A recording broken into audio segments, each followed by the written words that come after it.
Isabella the Friars of Castile, born in 1451 in Madrigal de las Altas Torres, Spain, is perhaps one of the most notorious examples of religious power misused in the name of political and religious purity.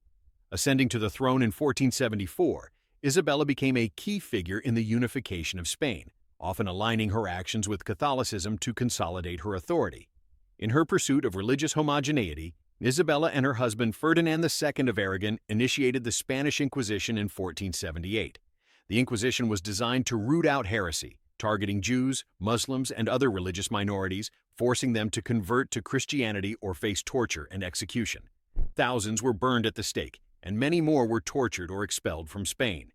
Isabella justified these violent acts as necessary to protect the purity of the Catholic faith and safeguard Spain's religious integrity. However, her religious zeal ultimately caused irreparable damage, including the expulsion of Jews, which led to a loss of economic and cultural wealth for Spain. Isabella's use of religious authority was a political strategy to maintain control over a fragmented kingdom, but her actions sowed religious intolerance and set a precedent for future religious violence. Her legacy is a reminder that when religious authority is manipulated for political gain, it can create a deeply divided and intolerant society where human lives are sacrificed on the altar of power. Similarly, Empress Dowager Cixi of China, born in 1835 in Beijing, exemplified how religious authority can be used for political manipulation and violent nationalism. Cixi, who started as a concubine in the Qing dynasty and later became the de facto ruler of China from 1861 to 1908, frequently employed religious and spiritual symbolism to strengthen her political position. During the Boxer Rebellion of 1899 to 1901, Cixi supported and encouraged the anti-foreign, anti-Christian uprising, which was partly driven by religious fervor. The rebellion, which had roots in traditional Chinese beliefs, targeted Christian missionaries, Chinese converts, and foreign nationals. Thousands were killed, and many others were displaced or persecuted.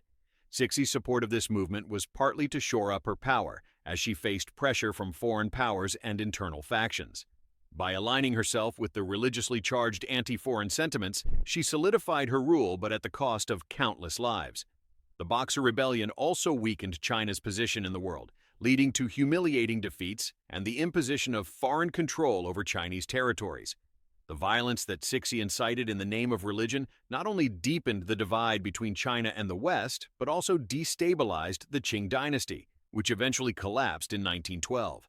Cixi's actions, fueled by her use of religious authority, left a legacy of conflict, mistrust, and division that took years to heal.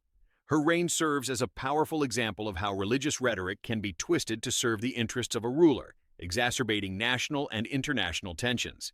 Catherine de' Medici, born in 1519 in Florence, Italy, and later becoming Queen Consort of France through her marriage to King Henry II, also exemplifies the dangerous intersection of religion and politics. As a powerful Catholic queen during the tumultuous French Wars of Religion, 1562 to 1598, Catherine used her religious identity to navigate the deep divisions between Catholics and Protestants in France. However, her use of religion took a dark turn in 1572 with the St. Bartholomew's Day Massacre, one of the most brutal acts of religious violence in European history. As tensions between Catholics and Protestants reached a boiling point, Catherine, acting in her role as regent for her sons, authorized the massacre of thousands of Huguenots French Protestants who had gathered in Paris for a wedding. The violence spread across France, and by the end of the week, an estimated 5,000 to 30,000 Huguenots had been killed. Catherine justified the massacre as a necessary action to protect the Catholic faith and restore order, but it only fueled further religious conflict and deepened the sectarian divide within France. The massacre's consequences were catastrophic. It led to the breakdown of peace negotiations between Catholics and Protestants, sparked further violence, and prolonged the French Wars of Religion for decades. Catherine's religious manipulation ultimately did more harm than good, and her role in the massacre tarnished her legacy, making her a figure synonymous with ruthless power politics. The St. Bartholomew's Day Massacre serves as a chilling reminder that religious authority, when misused by a leader, can lead to unspeakable violence, betrayal, and societal instability.